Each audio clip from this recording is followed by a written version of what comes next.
Bagong zombie movie na naman na aabangan natin. Susundan natin dito si Manel na magsisimulang mag-evacuate kasama yung pusa niya nang merong kumalat na isang virus. Pero yung inaakala nilang simpleng virus lang ay mauuwi sa matinding habulan matapos nga nitong gawing zombie yung lahat ng mahawaan nito. Kaya naman kasama yung pusa niya, dito nga gagawa ng paraan si Manel para makasurvive at makasama yung taong mahal niya. Pero syempre, hindi to magiging madali dahil nga napapaligiran na sila ng napakaraming mga zombies. Title ng movie, Apocalypse Z, The Beginning of the End. Iba talaga yung flair ng mga zombie no kapag galing sa ibang bansa.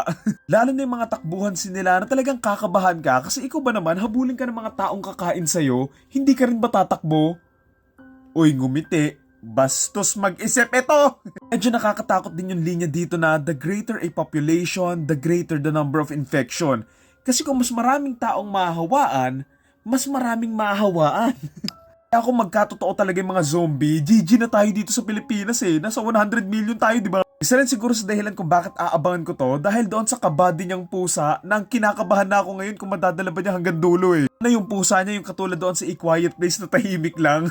Sa trailer, medyo nararamdaman ko yung mga Black Summer vibes pero feeling ko lang overall parang saktuhan lang siguro yung story nito. Is lang naman yun doon sa may trailer alone and feeling ko story-wise baka magkulang. Pero let's see. By the way, galing din pala tong Spain so kung papanoorin to, baka mas maganda kung yung real audio and nakasubtitle nyo na lang panoorin kasi yung English dub, medyo hindi niya na-capture yung emotion ng mga actors eh. Ito talaga yung mga moments na iisipin mo na sana natuto ako mag-Spanish eh.